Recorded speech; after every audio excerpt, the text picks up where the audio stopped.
back to my channel. My name is Stefania and I'm a registered nurse case manager. Today I just wanted to talk to y'all about 5 ways you will know it is time to change your specialty. If I am looking down, it's because I jotted down some notes, and so let's get started. And the first one is when you have no motivation, no drive to go to work. You can just tell when you wake up in the morning and you're just like, ugh, I have to go back to this place again. You're forcing yourself to get ready, and the whole drive, you're just dreading going to work. I remember like when I changed my specialty, the passion that I had to begin with, the motivation that I had from the beginning, it was no longer there. And so those are signs that it's time for a change. Number 2, when you are annoyed or not content with the way things are going at your workplace. You feel like you are defeated in your workplace. You are not being heard. After 1 year of working in a department, I start looking at ways in which I can grow. For example, you could say after a year, I would like to be trained to be a charge nurse.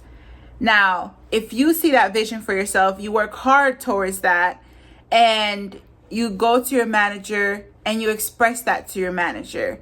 And they're like, well, we don't think you're ready, or well, we don't need a charge nurse right now. And so you're like, okay, I'll give it 6 more months. 6 more months, you approach the manager again, same thing. Now you're 2 years in this job, and you don't see how you're growing as a nurse or as a healthcare worker. That's the beauty of nursing, is that you are not stuck anywhere. And if you want that growth for yourself, then it is somewhere else. And so allow yourself to try different avenues in which you can grow. And if we can't find that within our managers, and we can't find the opportunity to grow within our specialty, then it is time to move on. All right. Number 3, when you have a negative change in character, when you start changing as a person, that's a big red flag. You come into the job as someone who is positive, who is a hard worker, who is driven, and you are now in an environment where that changes your attitude. It changes your work ethic. It's crazy how other people's attitude can change you a little bit. And I know there is no perfect work environment, but when it comes to your character and who you are as a person, you have to protect that.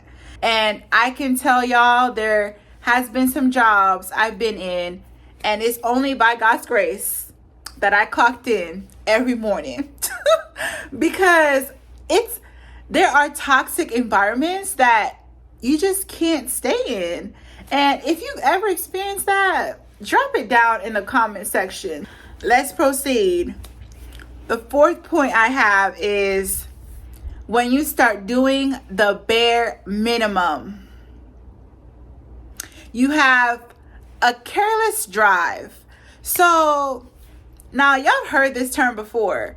You know, some people who are like, I'm gonna do the bare minimum in charting, the bare minimum with teamwork. Like if someone asks me for assistance, I'll go assist, but I'm not gonna go out of my way to assist anyone.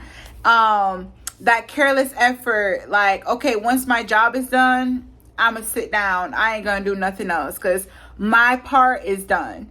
That kind of attitude, you know, like the one where it's like, I'm just here to get a paycheck and that's it. That's not a healthy place to be in, you know, because this job is gonna be a reference for another job that you are going to apply for in the future.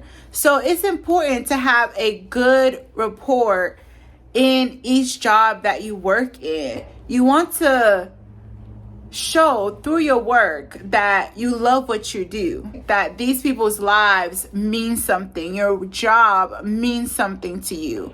And so people can see that through your actions, they can see that through your facial expressions. And if you are no longer happy in the specialty that you are in, start looking for other areas to shadow. Or if it's the hospital as a whole, start looking at other hospitals. You are the only one that can limit yourself. And there are a lot of opportunities out there. Last but not least, God is telling you that it is that time. He is leading you out of the specialty that you are in. Now, y'all, a lot of times we say, okay, I need a change, Lord. I need to do something different, Lord. You are praying because you are not happy with where you are. And you feel like you have hit a dead end, that you've worked so hard for this degree, and now you're doing something that you are not passionate about. You're in a specialty that you don't feel like you fit in. So my best advice is to pray about it. Pray about it. You will know when it is time for a change. And I wish you all the very best in the specialty that you're in. If you're ready for a change, I hope this video was able to provide some clarity in really going for that change and really changing your specialty. And so thank you guys so much for watching this video. I just wish you guys all the very best in your healthcare journey. And until next time.